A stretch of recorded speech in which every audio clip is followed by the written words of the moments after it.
So I wanted to talk a little bit about deepening our compassion, which we work on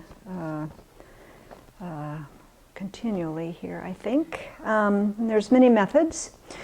And as long as we have strong attachment and unconcern and hostility towards others, our compassion is very selective.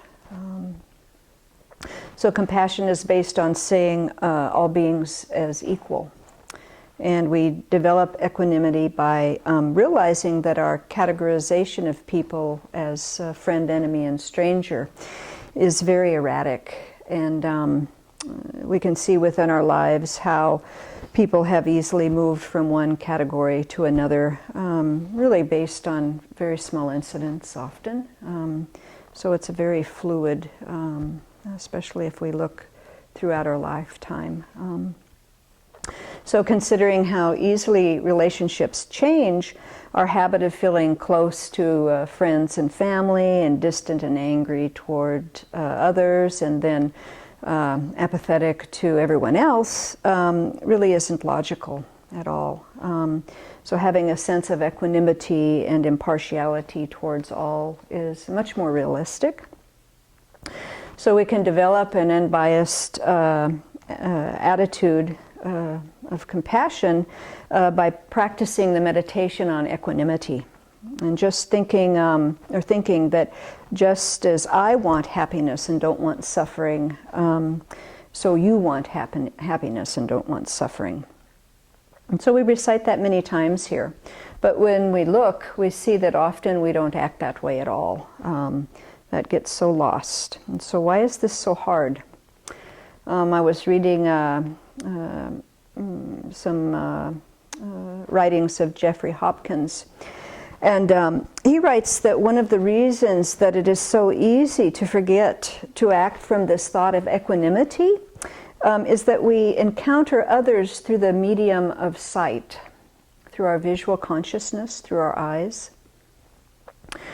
And we primarily see other people, yet we mainly feel ourselves. So that's a very big difference.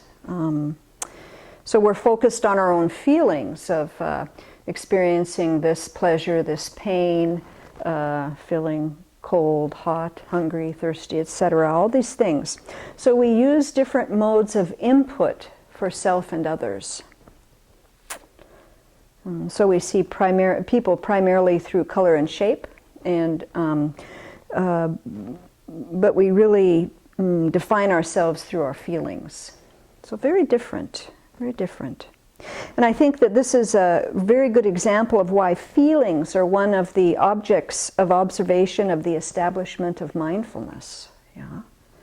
Because when we're lost in grasping at the feelings we're having of pleasure, pain, or apathy, we're very, very far removed from any equanimity, very far removed. So we can begin developing equanimity by using the phrase, I want happiness and I don't want suffering. But when we do that, we really have to get in touch with the feeling of that. I want happiness, I don't want suffering. And then we extend that to a specific person, someone we have a positive relationship with. I want happiness, I don't want suffering. Venerable Tarpa wants happiness, she does not want suffering. Venerable Choni wants happiness, she does not want suffering. So we get very specifically keeping that heart feeling with each person that we do that with, which then bridges that gap of the different modes of input, yeah? So that we are feeling what the other wants like we are feeling.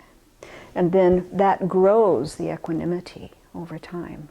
So if we do this meditation, and we have to do it many, many times, but if we continue to practice this, first with people we have very positive feelings for, then we move to people that we would label strangers, do the same thing, keep that same heart feeling, and then we move to those that we find difficult.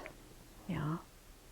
And then over time, by doing that over and over again, we start really kind of leveling the field and having this close bond, this close heart feeling toward everyone. And that would be pretty wonderful. Yeah. So I invite people to practice this meditation on equanimity.